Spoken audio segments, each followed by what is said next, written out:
तो गाइस स्वागत है आप लोग का मेरे चैनल पे स्टडी विद एचआर सर के साथ। तो यहाँ पे हम क्लास 10 का मैथ का कंप्लीट सिलेबस सेशन 2021 और 22 के लिए करा रहे हैं, जिसमें हमने एक्सरसाइज 2.3 के जो पहले दो क्वेश्चन है वो कर लिए हमने। एक्सरसाइज 2.2 2.1 चैप्टर 1 कंप्लीट कर लिया, जिसकी सारी वीडियोज़ की लिंक्स डिस्क्रिप्शन में होगी, उन्हें ज़रूर चेकआउट करें। सो आज हम एक्सरसाइज 2.3 का जो तीसरा क्वेश्चन है उसके साथ आ रहे हैं, जो कह रहा है कि obtained all the other zeros of 3x⁴ plus 6x³ minus 2x² minus 10x minus 5 if two of it zero is √5/3 and -√5/3। ठीक है, ये दो जीरोज़ दिए हुए हैं आपको। सिंस आप जैसा कि देख पा रहे हैं कि उस पॉलिनोमियल की हाईएस्ट पावर 4 है, सो इसके 4 जीरोज़ होने चाहिए। ठीक है, हमने जैसा अभी तक करते आ रहे हैं। सो इस पॉलिनोमियल की हाईएस्ट पावर 4 है, सो इसकी 4 जीरोज़ होंगे, जिसमें से आपको 2 जीरोज़ गिवन है। तो यही क्वेश्चन है कि भाई वो 2 जीरोज़, बाकी 2 जीरोज़ जो गायब है यहाँ क्वेश्चन में से, सो उन क्वेश्चन उसको ढूंढो। ठीक है, वही ढूंढना है हमें। वो 2 जीरोज़ जो रह गए हैं वो 2 जीरोज़ ही हमें ढूंढने हैं, जबकि हमें 2 जीरोज़ गिवन है। सो ये 2 जीरोज़ ही हमें हेल्प करेंगे उन 2 जीरोज़ को निकालने के लिए। सो ये किस प्रकार हेल्प करेंगे हमें देखते हैं। ठीक है, सो हमें पहले तो एक स्टेटमेंट लिखना पड़ेगा कि सिंस दी 2 जीरोज़। ठीक है, हम पहले गिवन लिखेंगे। ठीक है, we have to write what is given to us. ठीक है, ये लिखना बहुत ज़रूरी है। ठीक है, हमको क्या गिवन है और ये मालूम भी होना चाहिए कि क्या गिवन है। ठीक है, 2 जीरोज़ आर √5/3 एंड -√5/3। ठीक है, ये दो चीज़ें आपको गिवन है जो हेल्प करेंगे आपको फर्दर क्वेश्चन ढूंढने, आंसर ढूंढने के लिए। सो अभी हम एक आइडेंटिटी को याद करेंगे जो हमने क्लास 8 में पढ़ी थी। ठीक है, a+b a-b is equal to a² - b²। ठीक है, कोई भी क्वेश्चन आ जाए, ऐसा ही सेम पैटर्न का कोई भी क्वेश्चन आ जाए जिसमें आपको 2 जीरोज़ गायब दिख रहे हैं और 2 जीरोज़ गिवन है, बिल्कुल बिना सोचे समझे इसी फॉर्मेशन में लिख दीजिएगा जिस फॉर्मेशन में मैंने अभी लिखा है वो 2 जीरोज़ को। ठीक है, ठीक है, मैंने किस तरीके से लिखा है ध्यान से देखिए, x minus √5/3 and x plus √5/3। ठीक है, ये देखिए एक आइडेंटिटी है जो आपने क्लास 8 में पढ़ी थी। ये आइडेंटिटी मैं साइड में लिख देता हूँ। ठीक है, a+b a-b is equal to a² - b²। ठीक है, हमने देखो a+b a-b के फॉर्म में तो लिख दिया है इसको। ठीक है, x अपने तरफ से ऐड कर रहे हैं हम। ठीक है, सो हमने ये 2 चीज़ें लिख दी, लेकिन जो साइड में आपको दिख रहा है a² - b² उसको भी तो करना पड़ेगा हमें। सो a यहाँ पे x है जिसकी स्क्वायर करके हमने x² ला दी, और यहाँ पे √5/3 है आपका b जिसको स्क्वायर करके हम 5/3 ला देंगे। अभी एलसीएम करेंगे, एलसीएम 3 है। ठीक है, जिसके कारण 3x² - 5 आ गया। इसको और एक फॉर्म में लिख सकते हैं हम। ठीक है, 1/3 इंटू 3x² - 5 के फॉर्म में भी लिखा जा सकता है, क्योंकि देखो अगर मैं 1/3 को 3x² - 5 से मल्टीप्लाई करूँगा तो 3x² - 5 डिवाइडेड बाई 3 ही आएगा। ठीक है, सो ये 2 चीज़ें हो गई फैक्टर्स। ठीक है, अभी हम क्या करेंगे, अभी स्टेटमेंट का काम आ गया। ठीक है, अभी ये स्टेटमेंट लिखना बहुत ही ज़रूरी है। ठीक है, ताकि जो एग्जामिनर है जब देखेगा आपका पेपर, तो आपको ये क्वेश्चन समझ में आया कि नहीं वो पहले चेक करेगा। ठीक है, तो स्टेटमेंट वाइज क्वेश्चन और भी इजी हो जाते हैं समझने के लिए। ठीक है, सो हम क्या करेंगे, since both 1/3 and 3x² - 5 are the factors. ठीक है, ये तो हमने सिद्ध कर दिया, प्रूव कर दिया कि भाई 1/3 एंड 3x² - 5 एक फैक्टर है। ठीक है, लेकिन जो डिवीजन प्रोसेस करेंगे आप फर्दर, ठीक है, जो आपको डिवाइड करना है वो किससे होगा, 3x² - 5 से। ठीक है,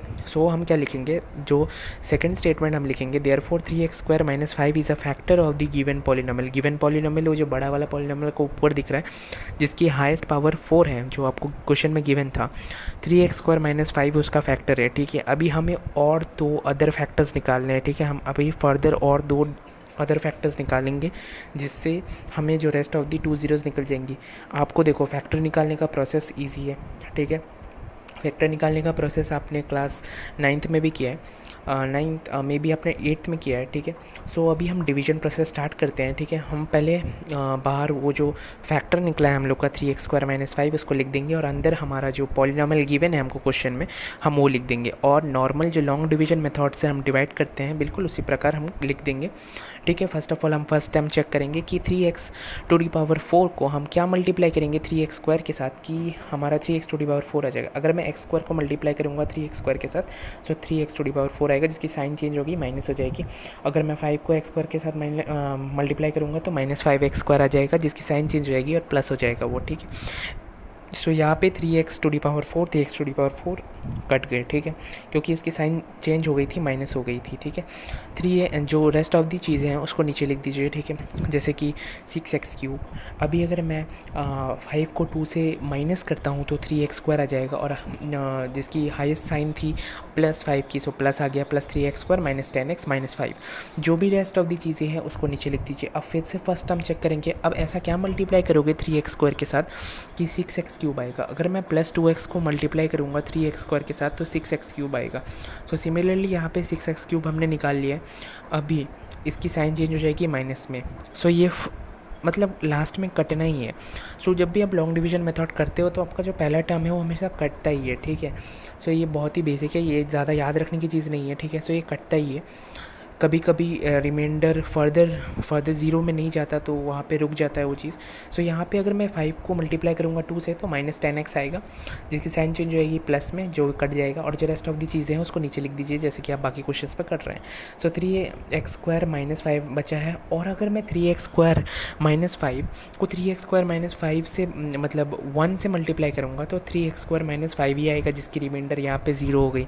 सो सिंपली इसकी रिमाइंडर यहाँ पे ज़ीरो हो गई। अगर मैं 1 से मल्टीप्लाई करूँगा 3x² -5 तो भाई 3x² -5 ही तो आएगा ना, जिसकी साइन चेंज हो गई, जिसके कारण कट गए और ज़ीरो आ गया। सो अब हम देख लेते हैं कि हमने जो पॉलिनोमियल था, ठीक है, हमने वहाँ पे ज़ीरो ला दिया, ठीक है, हमारा काम ख़त्म, डिवीज़न का काम ख़त्म।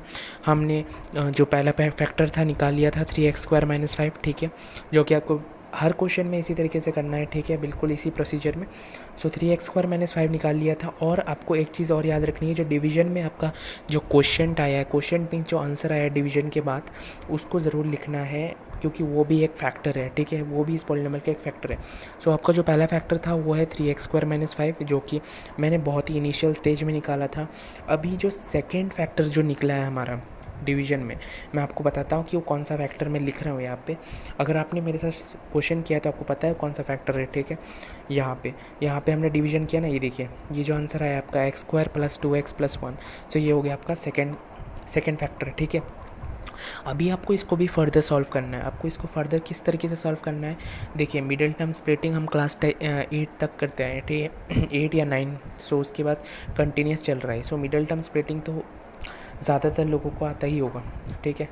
सो नहीं आता तो देख लीजिए किस प्रकार किया जाता है मिडिल टर्म स्प्लिटिंग को। x² + 2x, पहले तो आप पॉलिनोमियल को लिख लीजिए, ठीक है, फैक्टर को लिख लीजिए कि आपको उसके बाद क्या कीजिए आप 1 को 1 से मल्टीप्लाई किया हमने, सो 1 ही आया।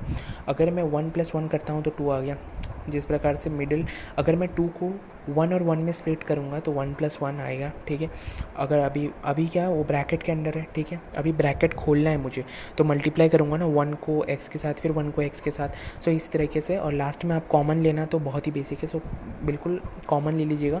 सो आपके 2 फैक्टर्स निकल चुके हैं, ठीक है। यही 2 फैक्टर्स की हमें ज़रूरत थी। वो फैक्टर्स थे आपके x + 1 और x + 1। सो हमारा जो पहला फैक्टर था 3x² -5, वो तो फैक्टर था ही। हमें जो मेन चीज़ है, जो हमें ज़ीरोज़ निकालनी थी, जो हमें ज़रूरत थी जिसकी क्वेश्चन के लिए, सो वो हो गया आपका x + 1 और x + 1। सो फाइनलाइज स्टेटमेंट लिखेंगे क्वेश्चन को ख़त्म करने के लिए। The other two zeros are x = -1। अगर मैं +1 को उस तरफ ले जाऊँ तो -1 हो जाएगा, और x = -1। सो ये है आपके 2 ज़ीरोज़ जो आपको ज़रूरत थी क्वेश्चन में, ठीक है। तो यहाँ पे आपका ये क्वेश्चन ख़त्म हो जाता है, ठीक है। 2 क्वेश्चन आपके इस क्वेश्चन में यही क्वेश्चन पूछा था कि भाई बताओ कि जो रेस्ट ऑफ दी 2 ज़ीरोज़ है, अगर मैं 2 ज़ीरोज़ तुमको दे देता हूँ तो रेस्ट ऑफ दी 2 ज़ीरोज़ तुम किस प्रकार निकालोगे। बिल्कुल इसी तरीके से करना है, ठीक है। लॉन्ग डिवीजन मेथड का ज़्यादा इसमें इंपॉर्टेंस है इस एक्सरसाइज में, ठीक है। पूरे एक्सरसाइज में तो बहुत इंपॉर्टेंट है लॉन्ग डिवीजन मेथड। अगर आप ये सारे क्वेश्चंस कर लेते हैं तो आपको लॉन्ग डिवीजन मेथड तो आपके लिए बहुत ही ईजी हो जाएगी। सो यही था ये क्वेश्चन। होप सो कि आपको समझ में आया। लाइक कीजिएगा, सब्सक्राइब कीजिएगा और बेल आइकन को ज़रूर हिट कीजिएगा।